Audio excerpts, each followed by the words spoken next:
Lipton Tea and Lipton Soup present Inner Sanctum Mysteries.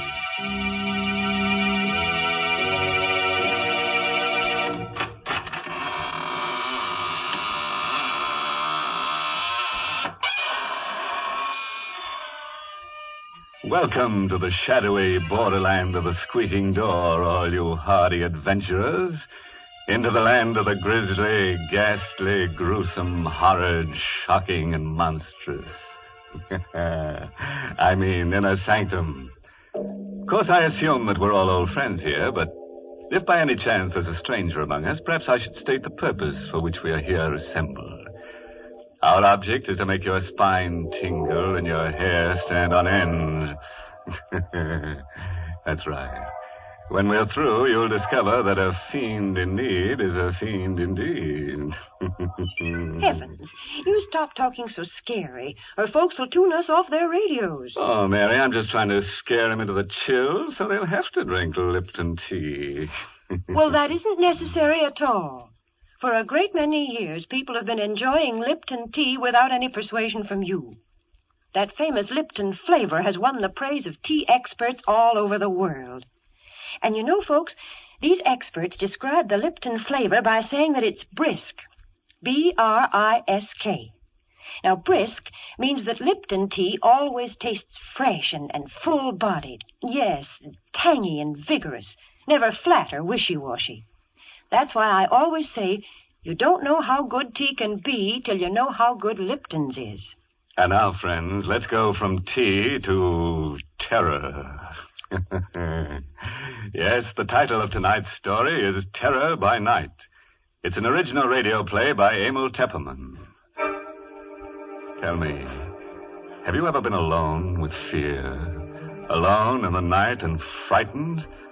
Well, here's Ann Shepard in the role of Linda Dixon to tell us what happened to her. It was a Friday night, and I think I was already a little nervous as I drove north into the mountains. It was the first day of my vacation. I started from the city early enough to arrive before nightfall, but my car was 6 years old and developed motor trouble. So now I was driving through the night with 50 miles more to go, and I was tired and nervous and irritated. And then I heard that siren in the distance. At first I couldn't place it. And then I remembered the state prison was somewhere in the vicinity. The siren. That meant a prisoner had escaped. I reached over and turned on the radio. They were broadcasting an alarm.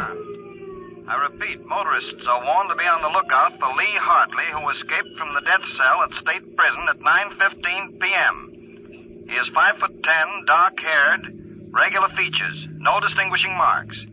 Hartley is a confirmed killer. He is believed to be armed. Beware of Hartley. He would rather kill than eat. I'd better give you that again. He would rather kill than eat. And that man was loose. I stared ahead at the lonely road spinning toward me through the windshield. It has been established that Hartley was helped to escape from the outside by his sweetheart, Helen Hearn, a red-headed woman just as vicious as Hartley himself. It is thought that Hartley and the Hearn woman may have separated after the escape. All motorists are warned to beware of a dark-haired man and a red-haired woman, alone or together. My hand was shaking a little as I turned off the radio. I looked in the car mirror and shivered. I, too, have red hair.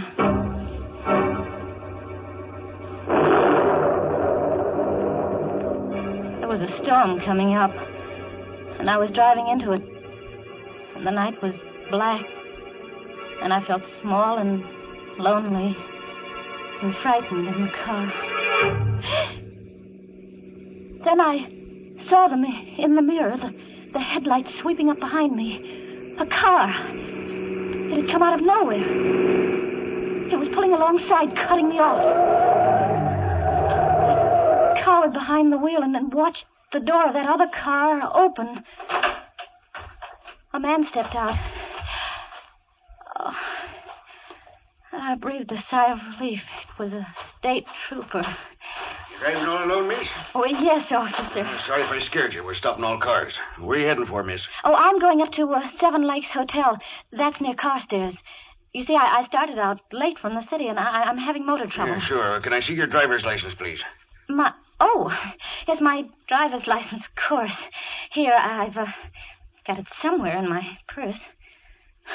I seem to be all fingers. It's that escaped prisoner, Hartley. How'd you know about him? Oh, well, I heard the prison siren. Then it came over the radio about Hartley and his red-haired girlfriend. Say, you've got red hair, too. Well, you don't think I'm that woman. Find that license yet? Well, I'm sure it's in here. So many... Oh, here, I've got it. Here's my license. Thanks. What time did you say you left the city? About 5 o'clock. Took you a long time to get this far. Well, I told you I had motor trouble. Oh, sure you did. Okay, Miss Dixon. Here's your license. You can go ahead. Thank you. Oh, darn. There it goes again. More motor trouble. No, it's the same thing the mechanic said it might have. There it started. You want to get that fixed first chance you get? Yeah. It's late, though. All the service stations are closed. Yeah, there's one that's open all night about 2 miles up the road. Oh? You better stop there. Bill Slater's place. He's a good mechanic. Yeah. He'll fix you up. Tell him Joe Nesbitt sent you. Right, thanks, I will. And listen, Miss Dixon. Yeah. You be careful. Don't stop to give anyone a lift, man nor woman. Oh, don't worry, I won't.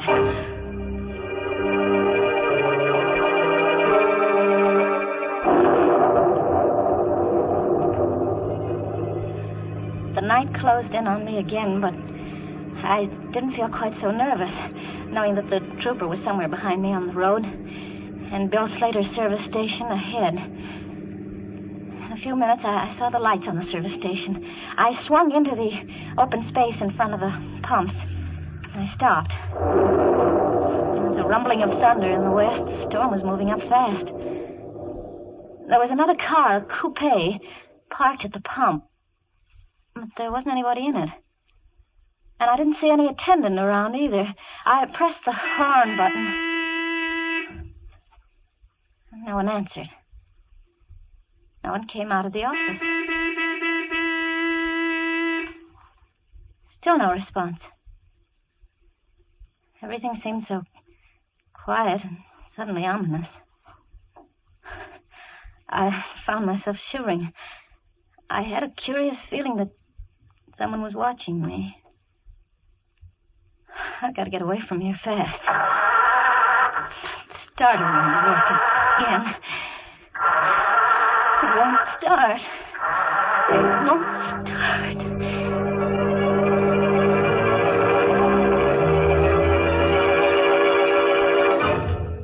For a long time, I sat behind the wheel, listening for the sound of footsteps stealing up behind the car. There were none. Then I could bear it no longer. I had to get out of the car. I had to see what was in that office. I opened the door of the car and stepped down on the gravel. Anybody in there? No answer. I clenched my fists and stepped inside. There on the floor at my feet lay the body of a man. His mechanic's jumper was stained red with blood, and his throat was cut from ear to ear. How long I stood there, I'll never know. I was petrified, unable to move, unable to take my eyes from the bloody body. What's that? Someone coming downstairs. Hartley. It must be Hartley, the killer. He must have been hiding somewhere upstairs. I've got to get away outside. But how?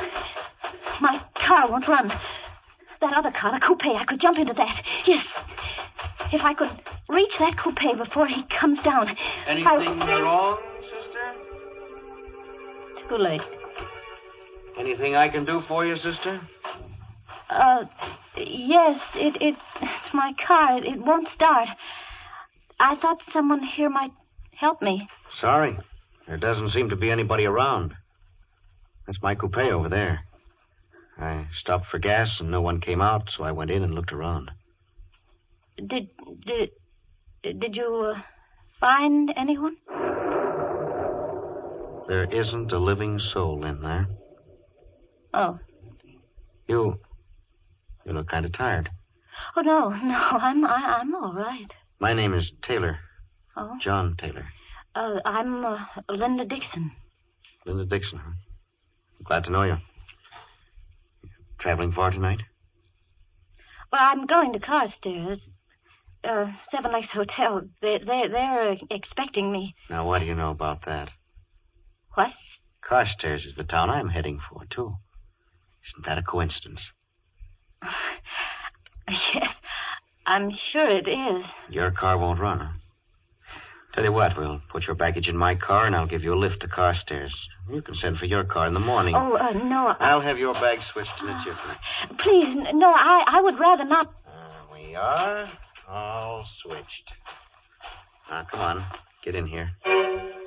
He took my arm and helped me into the coupe. His hand was strong. His grip was hard. It hurt me. There you are. Snug as a bug in a rug.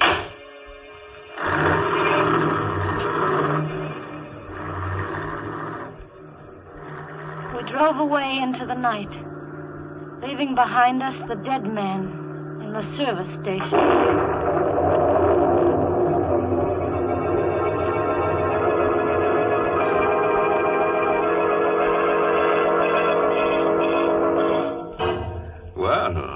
From where we sit, it looks as if pretty Linda Dixon has gotten herself into an awful jam.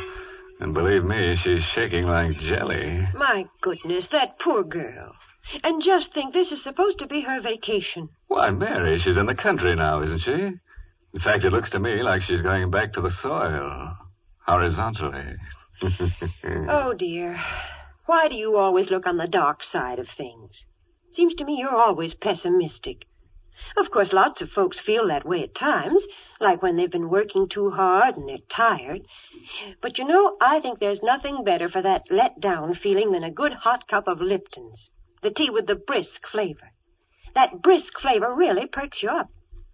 You see, that word brisk, B-R-I-S-K, is just another way of saying that Lipton tea tastes full-bodied and vigorous. Yes, tangy and spirited, never flat or wishy-washy. So try Lipton's real soon, won't you, folks? Well, now, let's go back and see how pretty little Linda Dixon is making out, all alone in the car with a strange man. But after all, she shouldn't be too scared of him. He's just a felon who needs a friend.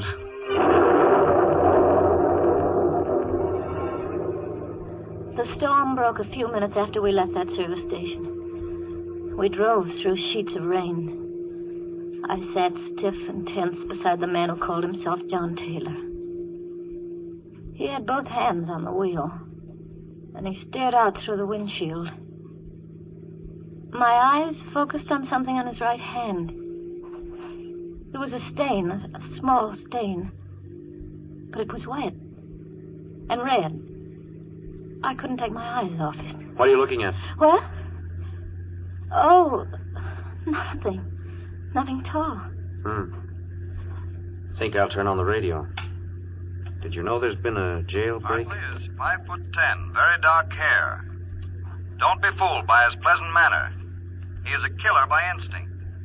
Take Killer no chances by with this instinct. man. He is absolutely... I looked at the man beside me. Helen Hearn is a clever and dangerous woman. 5'3", red hair, very pretty. I caught Taylor looking at me out of the corner of his eye. What are you looking at? At your hair.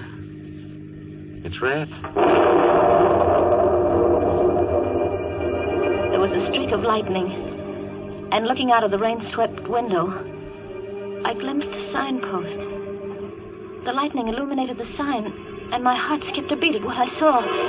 That sign we just passed. What about it? Well, it said Kerhonkson ahead.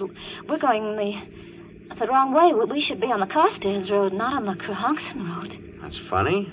Must have taken the wrong turn. Well, aren't you going to turn back? Sure. Whatever you say. We'll turn right around and go back. Uh-oh. We're in the ditch. In the ditch? It's no good. She won't budge. Well, it looks like we're stuck here for the night.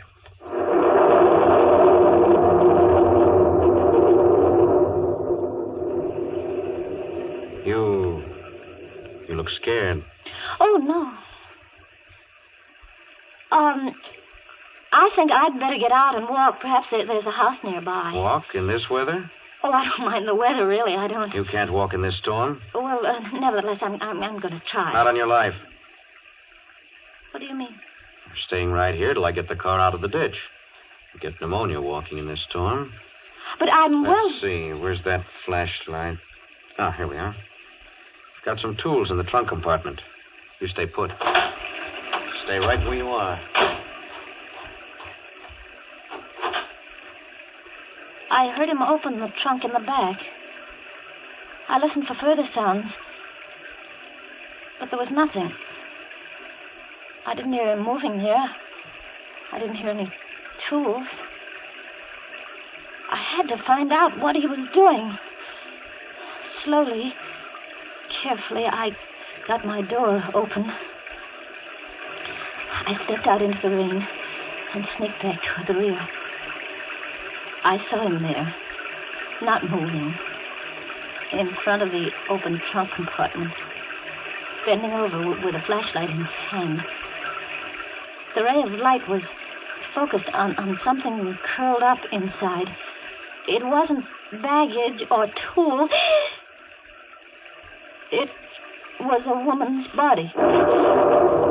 Just then he saw me. He snapped the flashlight off, but not before I caught a glimpse of red hair. Then I must have fainted.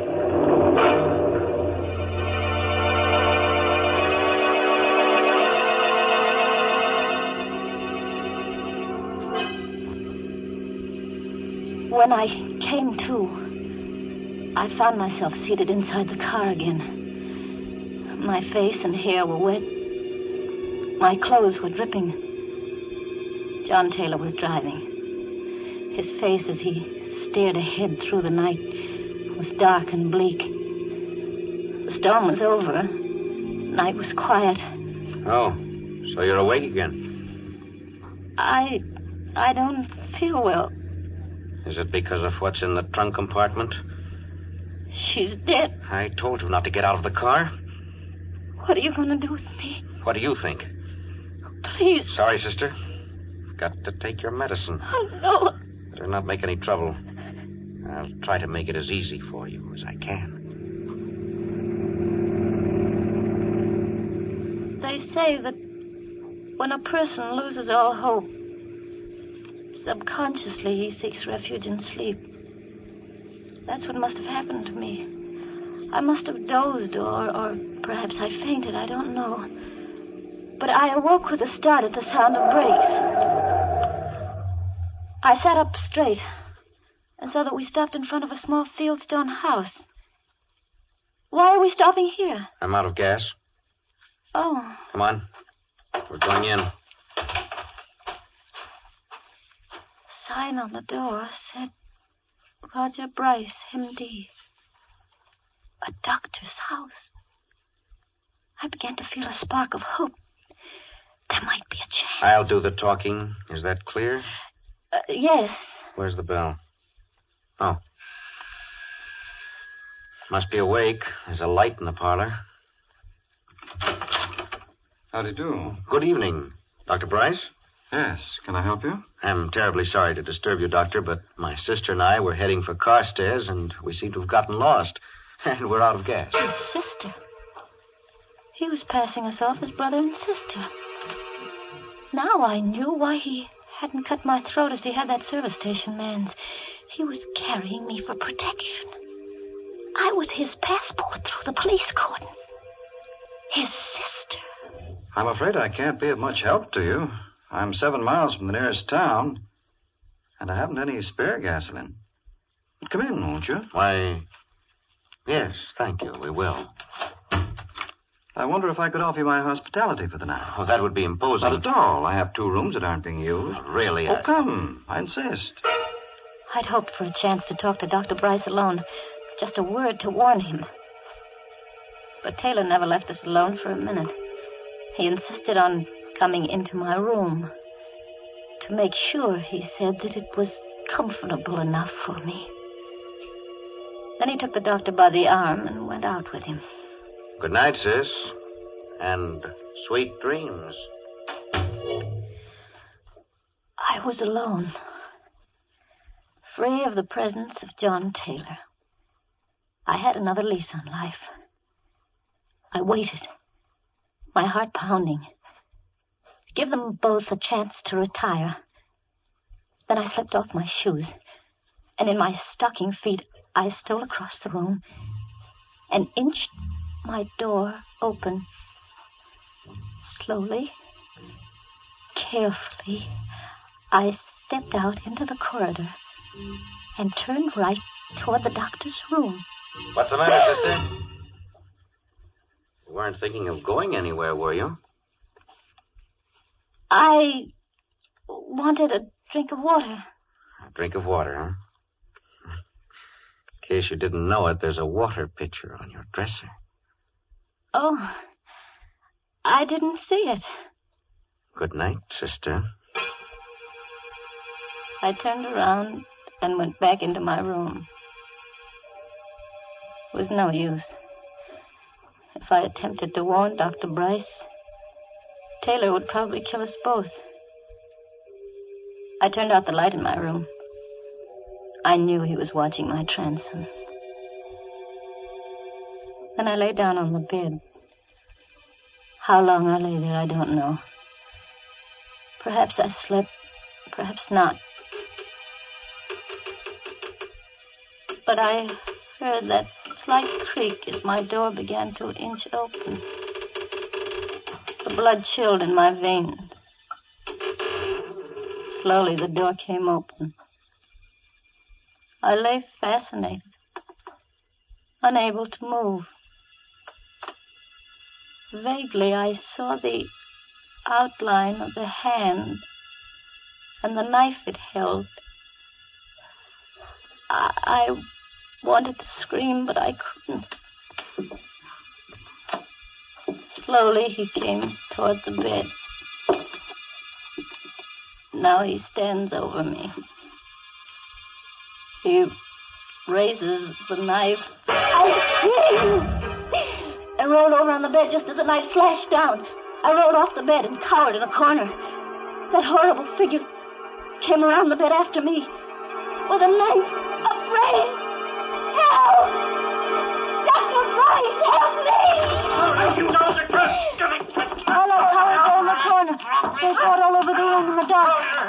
I had no strength to move, to think, not even to hope. All the life seemed to have gone dead in my veins. And then it was over. But who had won? In the dark, I strained my eyes to see.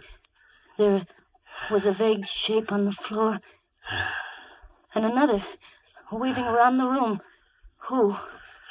Which one was it? Dr. Bryce, is that you? No, Linda. It isn't Dr. Bryce. It's I, John Taylor. John Taylor. Standing there at the light switch. And on the floor lay Dr. Bryce unconscious, with a long gash in his head. I had to hit him with a water pitcher. My eyes turned to Dr. Bryce. I saw the knife still gripped in his right hand. That's Hartley, Linda. Lee Hartley, the killer. It was he who came in here with a knife? Right. I was down the cellar just now. The real Dr. Bryce is down there, dead. And this fellow posed as Bryce when we came to the house. Then you're not Hartley. No, isn't that rich? All the time you thought I was Lee Hartley, and I thought you were Helen Hearn. On account of your red hair. But the red-haired woman. Oh, that's Helen Hearn. This fellow must have killed her back at the service station and stuffed her body in my trunk compartment while I was inside. That all happened last summer. In time, I think I'll manage to forget that night of horror. But it won't be soon. Sometimes in the night I dream that I see that awful figure with the knife poised above my throat. And I wake up screaming. But then John takes me in his arms and holds me tight and tells me that everything's all right. You see, I'm Mrs. John Taylor now.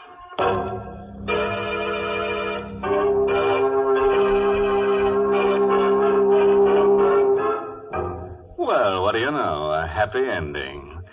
As for Mr. Hartley, that pleasant killer, he got what he deserved. Yes, some people never know when they're well off. You should have stayed in jail, where they never raise your rent, where they make no charge for meals or for electric current. You see, when you're in jail, everything is free, except you. You know, Mr. Host, that's the first happy ending we've had in a long, long time. And I must say I enjoyed it. Ah, those lovebirds shouldn't have gotten married. It's bad for business, Mary. Now, when she wakes up screaming from a nightmare, she reaches for her husband instead of a hot cup of a Lipton tea. Well, I'm glad she has a husband to comfort her. There are plenty of other occasions, Mr. Host, when Lipton's tea is welcome. And I don't mean just at meal times either. Lipton's is grand between meals. And, of course, it's the perfect beverage to serve when friends and neighbors drop in to visit you. Yes, I guess that's why more people serve Lipton tea than any other brand. And now a word of caution to all amateur detectives. They say that if you give a criminal enough rope, he'll hang himself.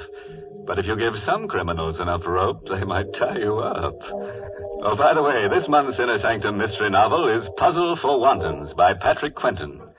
Yes, and next week's Inner Sanctum story, directed by Hyman Brown and brought to you by Lipton Tea and Lipton Soup. Next week's story is about a lonely man who falls in love with a mannequin in a store window. Oh, gee, a fellow wants a real girl, so he tries to make her come to life. And what do you know? He finds he has to kill her first. Well, now it's time to close the squeaking door, so good night. Pleasant dreams.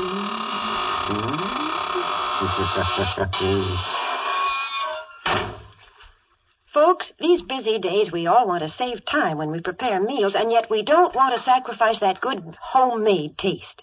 Well, the answer to that is Lipton's Noodle Soup. You see, Lipton's takes no time to prepare, and yet it has a real fresh-cooked chickeny flavor. Yes, it tastes just like the chicken noodle soup you'd make right in your own home. Lipton's is economical, too. It costs less and makes more than canned soups. So, folks, don't forget to serve Lipton's Noodle Soup. And don't forget to tune in next Tuesday night for another Inner Sanctum Mystery. This is CBS, the Columbia Broadcasting System.